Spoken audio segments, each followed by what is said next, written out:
Yeah? Yeah. So everybody, I'm assuming, knows what the game is. Ubisoft's 5-year plan of an open world game made its debut at E3 2012 with a stunning looking gameplay trailer, I guess you could call it, kind of gameplay video. Obviously, the final game doesn't look quite that good, and that's caused outrage amongst some. Not to me. To me, I think it looks absolutely fantastic on PlayStation 4. It doesn't look as good as that thing, but whatever. It also runs very, very nicely on PS4. I've had no bugs, no glitches, runs super smooth. The frame rate and everything like that, and it feels like something that I couldn't be playing on an older console. Anyway, you play as Aiden Pierce, this hacker guy who, from behind, basically looks like me. He's got a hat on and a coat, and he is in the city of Chicago. He's an established hacker in this world. This isn't his origin story or anything like that. He is part of this world of Chicago that is run by this thing called CTOS, which is a computer infrastructure that runs everything from the traffic lights to security and everything like that, and it sort of has a lot in common with what's happening now with Google and everything like that in terms of invasion of privacy and profiling and all that sort of stuff. You have, as Aiden Pierce, a smartphone, and that also doubles up as a thing called a profiler, which you'd have seen if you've seen any of the trailers. When you walk down the street, it will zap up a little one-line piece of information and the name and occupation of everybody that you walk past in the street. So it kind of gives the city of Chicago a sense of humanity, but it's so kind of singular. Every single piece of information you get about everyone, you can't help but think of them almost as computer people. It's kind of this weird thing, but it totally works within the tone of the game. Anyway, goodness me. Watch Dogs is definitely an open world game in the Grand Theft Auto mold.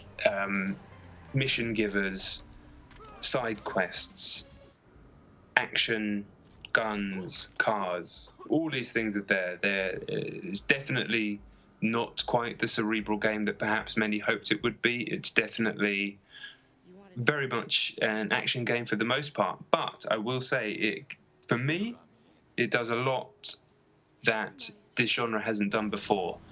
And it took me a little while to get my head around some of that, but once I did, I started to really, really enjoy some of the scenarios that it delivered up. Okay, so most missions, a lot of missions anyway, will involve getting to a restricted area, Assassin's Creed Far Cry style. This definitely borrows from other Ubisoft open world games.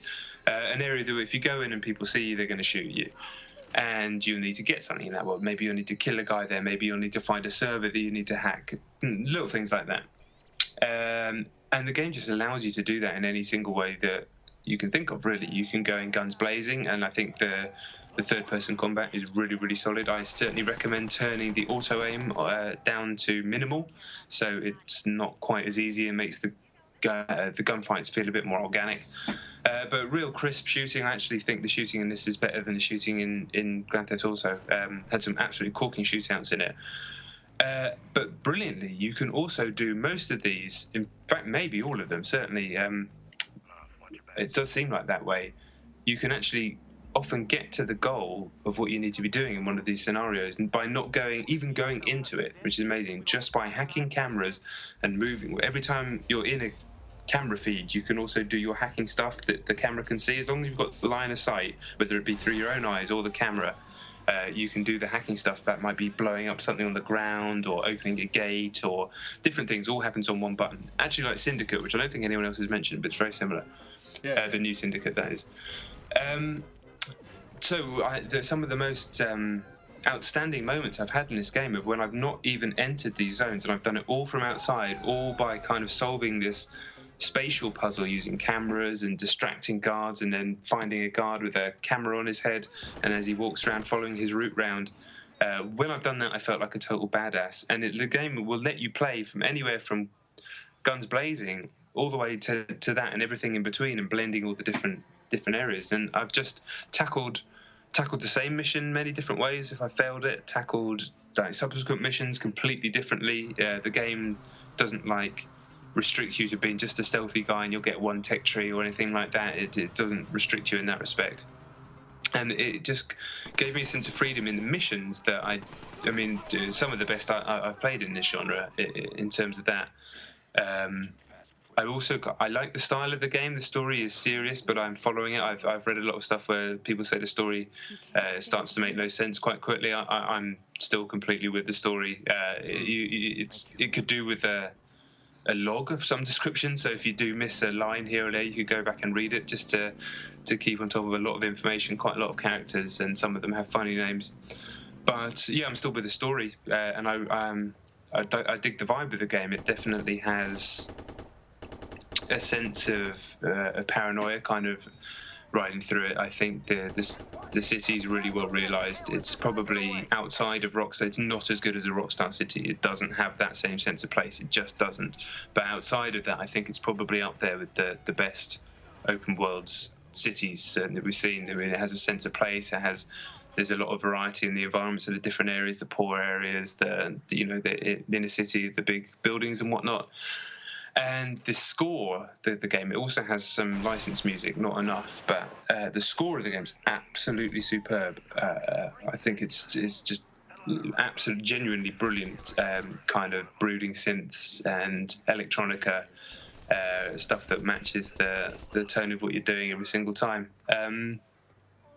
I'm just really digging it so far. It's had some duff moments. There are a few duff missions we have to tell people, a few insta-fail things, a few little bits here and there that fuck me off for sure. I don't think it's a world-class, world beater. GTA 5 is a better game, I think, already. It has a lot more personality. The world feels so much more complete, and it just is a bit better. Walking down the street in Watch Dogs doesn't give you the same vibe as walking down the street in GTA does, but I mean, personally for me, I kind of got a feeling that a lot of people had it out for this game for some reason in the last 6 months, and I've never really understood that kind of thought process anyway. But I was really surprised by some of I've gone back and read a lot of the reviews, and I think perhaps the fact that a lot of people, and I've had to do this over the years, we were stuck in what I assume was a hotel and had to try and race through was an enormous game very quickly, without the online stuff as well.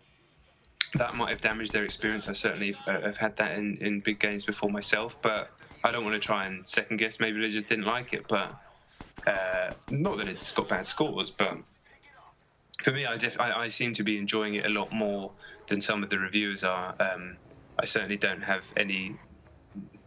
Some people seem to be wanting to stick the knife into this game for no reason. People who haven't played it, classic stuff. It just seems to be the latest game that's that people want to do that with. No, I never really got that, but yeah, cracking. I have one more note that I forgot to say was the invasion stuff, which as I'm playing on PS4, the servers are a bit knackered, but it's happened to me a fair old amount of times, and I've done it to other people as well. You can be playing and suddenly someone's invaded your world, and it does tell you, and they're trying to hack you. They're trying to find you and set it's called a backdoor or something, but basically they're trying to hide in a world, and then the timer's going down, and you want to find them and profile them with your phone before that timer runs out. And they hack you, and they get some of your notoriety, which is like a separate currency, which leads to other skills. That mode's really cool. When you're hacked, it's a panic to try and find this person. Even in the grand scheme of things, even if they do hack you, it's not the end of the world. But you don't want someone to get it over on you. And also, you can dive into someone else's game and hack them. And if you manage to do that, find a good hiding spot, and then you're using cameras to watch them just spazzing around the world trying to find you, that is pretty fucking funny.